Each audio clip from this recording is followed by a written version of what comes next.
নমস্কার বন্ধুরা, আজ হাজির হয়েছি দেওঘর ভ্রমণের তৃতীয় পর্ব অর্থাৎ তপোবন পাহাড় যাত্রা নিয়ে।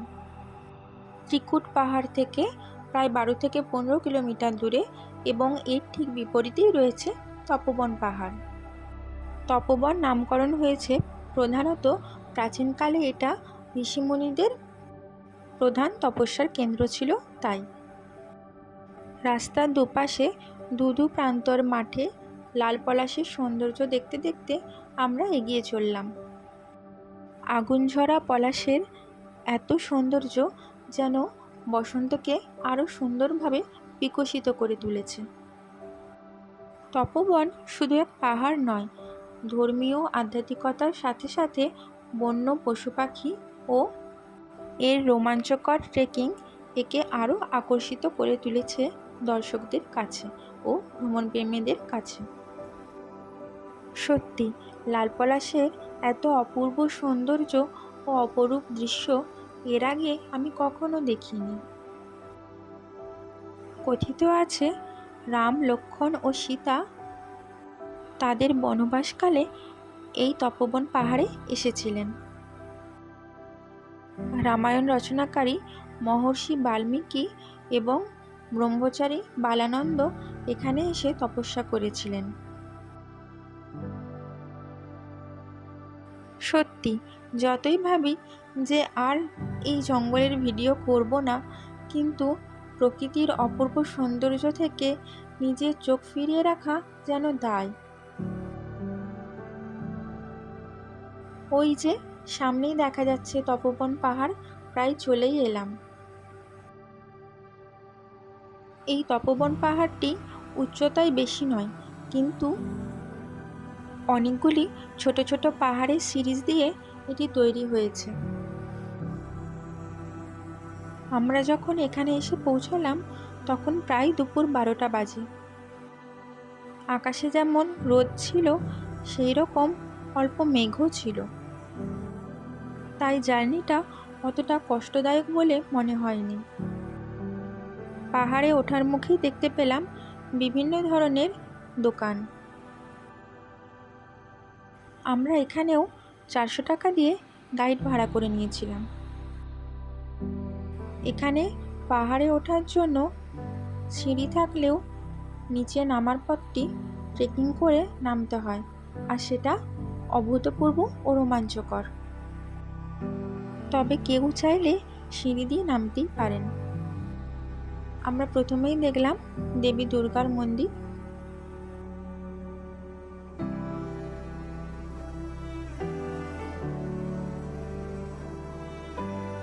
এই রকম বড় বড় পাথরের মাঝখানে রেলিং দিয়ে সিঁড়ি তৈরি হয়েছে, আর সেটাই উঠে যাচ্ছে পাহাড়ের চূড়া অবধি। ত্রিকুট পাহাড়ের মতনই এখানেও হনুমানদের উৎপাত অনেকটাই বেশি, তাই পাহাড়ে ওঠার সময় ওদের জন্য অবশ্যই কিছু খাবার নিয়ে তবে ওপরে উঠবেন, না হলে ওরা কিন্তু একজনকেও ছাড়ে না, সেই শুধু খাবারটা নিয়ে তারপরে ছেড়ে দেবে। আর নিজেদের জিনিসপত্র কিন্তু অবশ্যই সামলে রাখতে হবে। এইভাবে রেলিং দেওয়া সিঁড়ি ধরে আমরা পাহাড়ের উপরে উঠতে থাকলাম।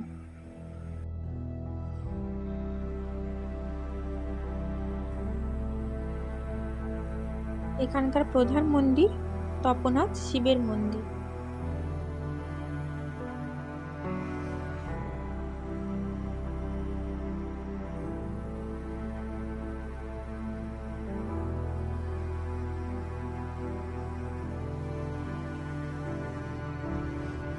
আর এ হলো বাবা ভোলে মহেশ্বরের ধাম।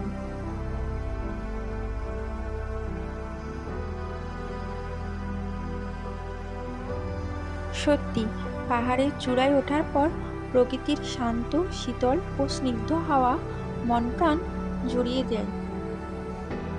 আর দূরে ওই জলাশয় দেখা যাচ্ছে, ওটা সীতাকুণ্ড।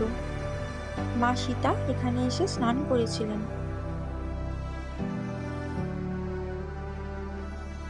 পাহাড় চূড়া থেকে ওই যে দূরে দেখা যায় ত্রিকুট পাহাড় ও আরও অনেক ছোট ছোট পাহাড়। আর পুরো জায়গাটাকেও কি অপূর্ব সুন্দর লাগছিল। দূরে ওই যে ত্রিকুট পাহাড়। এবারে আমাদের পাহাড় থেকে নামার পালা। আমি এমনিতেই খুব ভীতু, তার উপরে এইরকম সরু গুহার মধ্যে দিয়ে, যেখানে একটা মানুষও প্রবেশ করতে পারবে না, এরকম ছোট্ট জায়গা দিয়ে পার হতে হচ্ছিল। সে বহু কষ্ট করে ঠাকুরের নাম করতে করতে পেরিয়ে গেলাম প্রাণ হাতে নিয়ে। কথিত আছে রাবণ এখানে শিবকে সন্তুষ্ট করার জন্য তপস্যা শুরু করেছিলেন। তখন সমস্ত দেবতাগণ হনুমানকে পাঠিয়ে তার তপস্যা ভঙ্গ করার নির্দেশ দিয়েছিলেন। তখন হনুমানের তাণ্ডবলীলায় এখানকার সমস্ত পাথর ভেঙে টুকরো টুকরো হয়ে যায়, আর তার ফলেই এরকম খাঁজকাটা গুহার সৃষ্টি হয়েছে। পাহাড় চূড়া থেকে নামার পথে এরকম প্রায় 5 থেকে 7টা গুহা পড়বে। আমরা এই তপোবন পাহাড়ের পৌরাণিক কাহিনী জানবো আমাদের গাইড দাদার কাছ থেকে। শুনুন তাহলে সেই বিস্তারিত। हम चालू करते ठीक। इधर थोड़ा ध्यान देंगे। हम है अर्जुन तपोवन गाइड, इसके अंदर टोटल 11 मंदिर 7 गुफा होगी जो तपोवन देखने के लिए आप लोग आए। पूरे भारतवर्ष में 4 तपोवन और ये स्टोरी कहानी सुनेंगे बाबा धाम से जुड़े हुए। पहला तपोवन है नासिक बम्बी महाराष्ट्र, जहाँ पे शूर्पणखा का नाक कटा था और सीता मैया को रावण वहीं शरण करके लंका ले गए। और दूसरा तपोवन है ऋषिकेश हरिद्वार लक्ष्मण झूला उत्तराखंड उत्तरांचल में, जहाँ पे लव कुश का जन्म हुआ था। सीता मैया वहाँ दूसरी बार वनवास गई हुई थी। तीसरा तपोवन है बोध गया फाल्गु नदी राजगीर, जहाँ पे सीता मैया ससुर को पिंडदान करने के लिए गए दशरथ राजा का। ये हुआ चौथा तपोवन जो आप लोग वर्तमान में घूमने के लिए आए। इस तपोवन का नाम है रावणेश्वर वेदनाथ धाम, क्योंकि यहाँ पे रावण दूसरी बार तपस्या करने के लिए आए थे। लोग को जाने से थोड़ा बंद कर दिया, दूसरी बार तपस्या करने के लिए आए थे। प्रथम तपस्या तोरण कैलाश पर्वत पे की थी शंकर भगवान को खुश करके लंका ले जाने के लिए। उधर से नीचे उतरने का रास्ता, इधर से नहीं, इधर पूरा गुफा है। देखिए जब हनुमान जी का मंदिर देखेंगे, इसके नीचे एक गुफा मिलेगा आपको। उस गुफा में 24 घंटा अंधकार आता है, दिन रहे चाहे रात रहे। वही गुफा में छुप के रावण अपनी तपस्या प्रारंभ करते। जब रावण अपनी तपस्या प्रारंभ करते तो सभी देवी देवताओं में हलचल मचती। किस बार शंकर भगवान को रावण लंका ले जाएंगे तो तीनों त्रिलोक का माली वही बन जाएगा। हर जगह यहाँ राक्षसों का राज हो जाएगा, नहीं देवता का पूजा कर मानो कुछ कर पाएंगे। तो रावण का तपस्या बंद करेगा कौन? रावण का तपस्या बंद कर दिया, इतना सामर्थ किसी भी देवता में नहीं कि सब देवता को अपने पैरों के नीचे बंदी बना के रख देते। एक ही चीज को छोड़ के वो थे हनुमान जी। रावण अहंकारी थे, इरता रहते थे बंदर जात मेरा क्या बिगाड़ सकता है, और बंदर जात समझ के हनुमान जी का पूजा भी नहीं करते थे रावण, क्योंकि अहंकारी थे वो। लेकिन उसका मृत्यु का कारण वही लोग बने थे, नर और बंदर ही रामायण।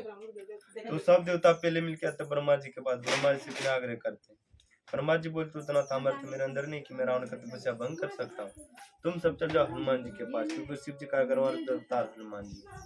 तो सब देवता मिलकर हनुमान जी के पास जाते, हनुमान जी बिना आग्रह करते। हनुमान जी को बचपन में शक्ति भूल जाने का श्राप मिला था, उस शक्ति को सब देवता मिलकर दिलाते। हनुमान जी विकराल तैरी करते, तुपनत गर्जनाति करते, अपनी प्रचंड गदा से पहाड़ों का प्रहार कर रखते। रावण का तपस्या भंग हो जाता। नीचे जो आप लोग शिव जी का मंदिर है वो स्वयंभू शिव था, स्वयं जमीन से प्रकट होकर रावण को तपने में। जब रावण यहाँ से दोबारा निराश होकर लंका जा रहे थे, बोल लिया तो उन्हें चप्पल जूता नहीं जाता हूँ और उन्हें जाहुल न पार बाबा तीन विश्वास कर लो तो रावण यहाँ से चले जाते। राम सीता जी 14 वर्ष वनवास विशेष करके रावण को मार के रिटर्न अयोध्या जा रहे थे। तो चारों तपन भ्रमण की जो आपको हम बताएं। माँ सीता इस तपन माते हनुमान से परीक्षा लेती कि भक्तराज हनुमान तुमने जो रावण की तपस्या भंग किया उसका प्रमाण क्या है? कभी काल को जो भक्त जो मनुष्य जो मानव लोग कैसे विश्वास करें तुम यहाँ रावण का तपस्या भंग किया, तुम प्रमाण दो। तो हनुमान जी बोलते सीता मैं को माता मैं जिस पत्थर के ऊपर गदे से फरार किया उस पत्थर के भीतर मेरा मूर्ति है, चाहे पत्थर छोटा रहे चाहे बड़ा रहे। तो सीता मैया बोले मैं तुरंत मेरे पास देव मित्र कभी काल का जो मनुष्य जो भक्त जो मानव लोग आएंगे नाही मंत्रण इनके पास दिन से तो प्रमाण दो। तो प्रमाण के तौर पर जिस तरह अयोध्या में सीना चीर के दिखाता रहा हनुमान जी, वहाँ तो सीता मैया भक्ति प्रमाण, यहाँ सीता मैया हनुमान जी के पास शक्ति प्रमाण है। ये जो नीचे झंडा उंडा जो देखे आप लोग, इसके नीचे जब जाएंगे उसके बगल में एक चट्टान देखेंगे इस तरह पूरा डाउन में झुका हुआ। वो चट्टान पूरा 11 फीट का, उस चट्टान के ऊपर कोई सपोर्ट नहीं है। वही चट्टान के ऊपर हनुमान जी 11 बार जिस तरह नाम लिखे कनिष्ठ उंगली से सीधी लकीर खींचते हैं, जो ही पत्थर पे सीधी लकीर पड़ता पत्थर से 2 बार फट जाता। और वहाँ इतना ही गैप है यही दोनों शिला के भीतर हनुमान जी का पूरा शरीर का आकृति बना हुआ है। तो उस रूप को देख के सीता मैया हनुमान जी को 2 वरदान दिए। पहला वरदान दी कि जब भक्तराज हनुमान तेरा नाम चारों जुग में रहेगा। जब हम लोग हनुमान चालीसा में पढ़ते हैं, चार जुग प्रताप तुम्हारा है, प्रति जगत उजियारा। और दूसरा वरदान दी कि जिस तरह मैं तारीफ करके दोनों ने तुम्हारा परीक्षा लिया, जो भक्त दोनों में आशीष जो मनोकामना करके उसका मनोकामना पूर्ण होगा। यहाँ मनोकामना करते दोनों नियम का पालन करना पड़ता है। पहला नियम जो मनोकामना करेंगे, किसी का बुरा जो अनिष्ट हो जाए वैसा मनोकामना नहीं करेंगे, अपने भले के लिए मनोकामना करेंगे। और दूसरा जो मनोकामना करेंगे 3.5 महीना नहीं 105 दिन अपने मन में गुप्त रखेंगे, किसी को बताएंगे 105 दिन अपने मन में गुप्त रखना, किसी को बताना नहीं। पति पत्नी जान सकते हैं, माँ पिताजी को बता सकते हैं, अलावा किसी को नहीं। यहाँ लाखों लाखों मनोकामना पूर्ण हो, उतना तो उदाहरण नहीं बता सकते। फर्स्ट बार जहाँ के मनोकामना थी उसके बारे में बताते। नौलखा मंदिर देखे आप लोग? नहीं अभी जाएंगे। अभी त्रिकुट से आए तपोवन, तपोवन से भी नौलखा मंदिर जाएंगे। यहाँ से 6 किलोमीटर दूरी पे रास्ते में मिलेगा। जब नौलखा मंदिर जाएंगे आप लोग देखेंगे सामने बूढ़ी महिला गोद में बच्चा लेके बैठी हुई। उस महिला का वहाँ पुतला बनाया गया हुआ। उस रानी की नाम थी चारुशीला दासी घोष, पथर कलकत्ता के रहने वाली थी। महर्षि बालानंद ब्रह्मचारी जी का वो थी। 7 पुत्री थी, भी पुत्र नहीं था। रानी के पास धन संपत्ति की कमी नहीं थी, लेकिन पुत्र नहीं था। आगे वंश कौन बढ़ाएगा? रानी हर जगह मनोकामना की पुत्र की प्राप्ति के लिए, कहीं भी पुत्र नहीं हुआ। महर्षि बालानंद ब्रह्मचारी जी उनको बोले तपोवन में एक हनुमान जी का मंदिर है, तुम वहां जाओ, बस तुम्हारा मनोकामना पूर्ण होगा। तो रानी पूरे रास्ते कष्ट करके आते। पहले आप लोग जो सीढ़ी उड़ी चढ़े, पहले सीढ़ी उड़ी कुछ नहीं था, पूरा इसी तरह नेचुरली रास्ता था पहाड़ी का। तो रानी पूरे रास्ते कष्ट करके हनुमान जी का दरबार में आंचल फैला के मनोकामना करते। यदि मुझे एक पुत्र की प्राप्ति हो जाएगी तो नीचे से ऊपर मैं चारों बगल सीढ़ी बनवा दूंगी और आपके दरबार में 9 लाख का खर्चा करके बड़ा सा हनुमान जी का मंदिर बना दूंगी। रानी की पुत्र हो जाती। रानी क्षतिपुरा के 35 सालों के बाद नीचे से ऊपर जो सीढ़ी चढ़े, जो मंदिर देखा, हर मंदिर के बाहर में देखेंगे बंगाली से नाम लिखा गया होगा। और वही रानी पत्थर काट के सीढ़ी बनाए थे। अभी तो उसको घर में सरकार सिमेंटेड करके रेलिंग सब लगा दिया। जब रानी इधर सीढ़ी काटने चेष्टा तो हनुमान जी को सपने देखी है रानी जी दुर्गम रास्ते से राम से सीता जी कट करके जिस तरह दर्शन पाए उस रास्ते तुमको परिवर्तन नहीं करो। इस रास्ते तुम नहीं चल रहे, इस रास्ते में कितना डूला लगना, बूढ़ा बच्चा जो है सब पार हो जाए, किसी को कोई दिक्कत नहीं होगी। जब हनुमान जी का मंदिर आप लोग दर्शन करेंगे, उसके नीचे गुफा देखेंगे, उसमें लगेगा 5 साल का छोटा बच्चा नहीं निकल पाएगा, लेकिन उस गुफा में कितनों से मोटा आदमी आता, सब निकल जाता है। 1 कुंडल 2 कुंडल 4 कुंडल 5 कुंडल कोई नहीं फंसता, सब हनुमान जी का कृपा है। तो रानी ना इधर सीढ़ी बनाते ना मंदिर बनाते, नहीं के आश्रम में छोड़ के 6 मीटर दूरी पे जाके अपने लड़के के नाम से, वो जुगल नाम से वो मंदिर बनाती, जिस मंदिर का भी मैं नाम है जुगल। रानी अपने लड़के के नाम से वो मंदिर बनाई थी, इसी नाम पड़ा लगा, समझे। तो रानी जब तक जिंदा रही साल में 3 बार चक्कर आती थी हनुमान जी का मंदिर में। चैत्र में मकर साथी दुर्गा पूजा। रानी मरे गुजर के जो पूजा पाठ कैसे होगा, कुछ दिन के यहाँ पे पूजा पाठ बंद हो। उसके बाद एक कमेटी महावीर मानव सेवा ट्रस्ट, उस कमेटी में जिस तरह भक्त लोग दान देते हैं उसी नाम से कर्म कर जाता है। आप भी लोग दान दक्षिणा देने से हवन पूजा जग झंडा लगता है। जैसे लोग 251 करते हैं उसके नाम से 2 सिंधु मनवार के सिंदूर का लेप कर दिया जाता है। जो 551 करते हैं उसके नाम से 2 सिंधु मन के सिंदूर लेप करके बड़ा सा झंडा लगता है जो साल भर आता है। यदि कोई विशेष मन करते 1100 की तो उसका पूरा डेट अस्पताल के पिन कोड मोबाइल नंबर लेके कच्चा का प्रसाद बाप को इसको द्वारा घर तक भी भेज दिया जाता है। प्रेम से बोलिए पवन पुत्र हनुमान की। अब वीडियो बंद कर दिया, चलेंगे धीरे धीरे। আর এইখানে পাহাড়ের খাঁজে পাথরের মধ্যে হনুমানজির মূর্তি এমনভাবে খোদাই করা আছে যা সাধারণ কোনো মানুষের পক্ষে করা সম্ভব নয়। আর এটা হনুমানজির মহাপবিত্র স্থান হিসেবে চিহ্নিত হয়েছে। চলো এরপর আমরা সর্বশেষ গুহা থেকে বেরিয়ে চললাম মহালক্ষ্মী মায়ের দর্শনের উদ্দেশ্যে। মায়ের দর্শন পূর্ণ করে আমাদের এই যাত্রা পূর্ণ হলো। জয় ভোলে মহেশ্বর, জয় বজরংবলী।